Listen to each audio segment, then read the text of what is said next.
Guys नमस्कार, मेरा नाम अनिल जायसवाल है और आप देख रहे हैं टेक्निकल अनिल यूट्यूब चैनल। आज हम बात करने वाले हैं कि 10वीं के बाद हमें क्या करना चाहिए।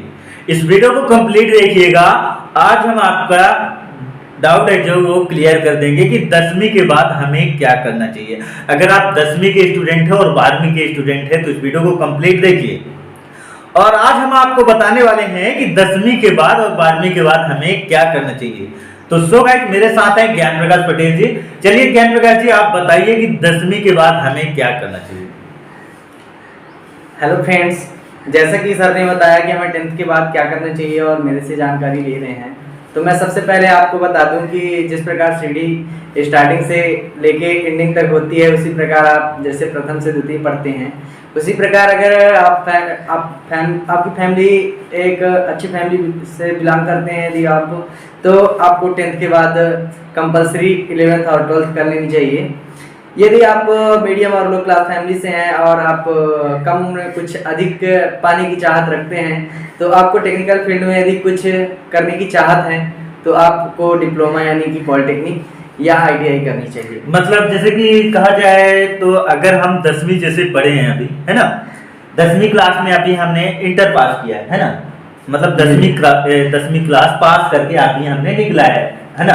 अगर हम 10वीं के बाद चाहते हैं तो 11वीं 12वीं अगर पढ़ना चाहते हैं तो पढ़ सकते हैं, इसके बाद आगे की कोर्स कर सकते हैं। और अगर सोचते हैं कि 10वीं जैसे 11वीं और 12वीं हम प्राइवेट रखना चाहते हैं तो प्राइवेट भी रख सकते हैं ना। प्राइवेट में आप बिल्कुल रख सकते हैं, क्योंकि यदि आपसे फॉर्म भर के और एग्जाम दे सकते हैं, और ITI के साथ साथ भी आप 11th और 12th कर सकते हैं, क्योंकि ITI में भी आपको हिंदी इंग्लिश की अलग से एग्जाम देने होते हैं और आपका 12th कंप्लीट माने जाएंगे ITI के साथ। मतलब 11th और 12th हम प्राइवेट कर सकते हैं, है ना। और अगर रेगुलर करना चाहते हैं तो फिर ये डिप्लोमा नहीं कर सकते। यदि आपके परसेंटेज 10th में अच्छे हैं, तो यदि आप मैथ ग्रुप में मतलब मैथ्स आपका स्ट्रांग है, यदि आप मैथ लेना चाहते हैं तो कंपलसरी आप मैथ ले लीजिए। बायोलॉजी लेना है यदि आपकी साइंस अच्छी है, आपका जीव जंतुओं के प्रति रुझान ज़्यादा है, आप पेड़ पौधों के बारे में जानना चाहते हैं, इच्छुक हैं कि, और एग्रीकल्चर फील्ड में भी यदि आपकी इच्छा है तो आप बायोलॉजी ले सकते हैं। अगर आपका मैथ्स वीक है, इंग्लिश वीक है और साइंस में भी उतना मन नहीं है, फिजिक्स केमिस्ट्री में, तो आप श्योर हो जाइए कि आपको आर्ट लेना है। इसमें परसेंटेज आपके ज़्यादा हैं कम है ये मायने नहीं रखता। ये भी है कि अगर आप कम परसेंट हैं और मैथ में अच्छे स्टूडेंट हैं तो आप मैथ्स बिल्कुल ले सकते हैं। ऐसा नहीं है कि मैथ्स वाले बायो नहीं ले सकते।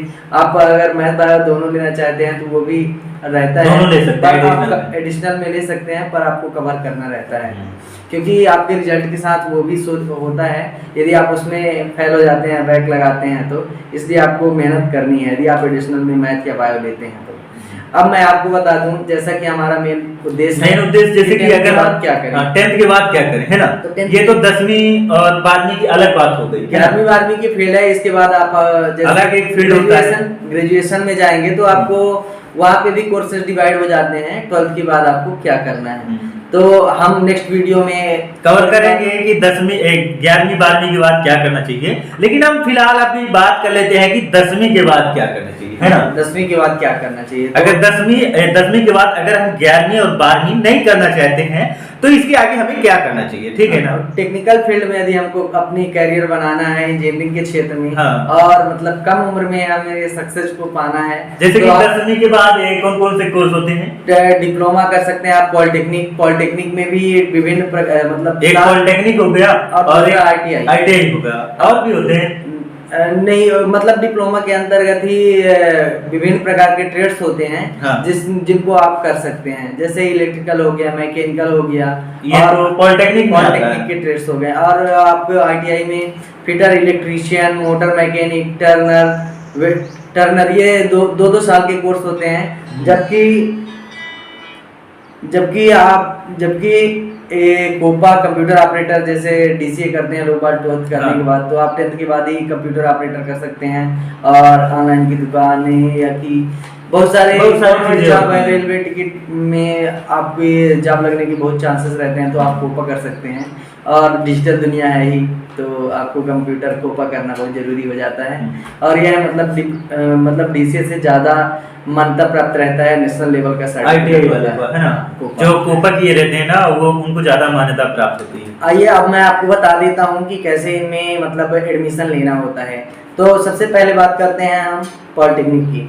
पॉलिटेक्निक में आपको जैसे अभी 10th का रिजल्ट आया है, नेक्स्ट मंथ में लिंक ओपन होगा पॉलिटेक्निक करने के लिए, मतलब अभी जैसे 10वीं का रिजल्ट आया है, अगर कोई चाहता है कि मैं पॉलिटेक्निक करना चाहता हूँ, है ना, तो अगले महीने मतलब उसका लिंक ओपन होगा, है ना, पॉलिटेक्निक का, तो फॉर्म डाल सकता है।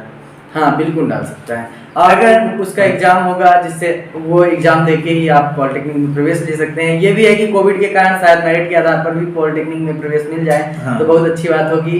क्योंकि और आईटीआई में तो कंपलसरी है कि मेरिट के बेस पे ही आपको आईटीआई में प्रवेश मिलता है। ये गवर्नमेंट की बात हो गई ना। हाँ गवर्नमेंट की बात। गवर्नमेंट में अगर पॉलिटेक्निक कोई करना चाहता है और आईटीआई करना चाहता है, हाँ। तो मेरिट बेस से होता है, बिल्कुल बिल्कुल, है ना, एडमिशन प्रोसेस की बात। एडमिशन प्रोसेस की बात। और बाकी प्राइवेट में भी सेम प्रोसेस रहती है, उसमें फीस ज़्यादा रहता है, तो प्राइवेट में कर पाना थोड़ी मुश्किल होता है। और मतलब लेकिन फीस कम होती है, लेकिन ट्रेड मिल जाते हैं मनचाहा। मनचाहा ट्रेड मिल जाते हैं मतलब प्राइवेट कॉलेज में। ये है कि फीस तो लगती है, लेकिन मनचाहा ट्रेड मिल जाता है। हाँ ये सही कहना है इनका। और मैं आपको बता दूं कोर्सेज के बारे में, मतलब पॉलिटेक्निक में तो यह है जो डिप्लोमा कोर्सेज होता है, ये 3 साल का होता है। इलेक्ट्रिकल का हो या मैकेनिकल का हो या सिविल का हो, तो आपको 3 साल लगते हैं। और 3 साल में आपका सेमेस्टर वाइज 6 मंथ में एग्जाम होता है। और आप जैसे ही 3 साल कंप्लीट कर लेते हैं, तो आप एक इंजीनियर के लेवल के हो जाते हैं। और आप पॉलिटेक्निक करने के बाद विभिन्न नॉन इंजीनियर कहलाता है कि सिविल इंजीनियर कहलाता है? ये इंजीनियर का ही पोस्ट होता है, नॉन इंजीनियरिंग के क्षेत्र में आता है। जबकि आईटीआई में करने के बाद वो टेक्नीशियन मशीन मैन कहलाते हैं। तो आप इनको कर लेने के बाद गवर्नमेंट सेक्टर में भी जा सकते हैं, स्टेट गवर्नमेंट, सेंट्रल गवर्नमेंट में रेलवे हो गया आपका, कोलफील्ड हो गया, विभिन्न प्रकार के DFCCIL। इस समय मोदी जी ने कॉरिडोर चलाए हैं, जो DFCCIL, DMRC और मेट्रो आदि जगह विभिन्न पोस्ट निकलते हैं डिप्लोमा वालों के लिए। तो आप वहाँ अप्लाई कर अपने आप को इंजीनियर लेवल, मतलब इंजीनियर ही हैं वो, जूनियर इंजीनियर कहलाते हैं।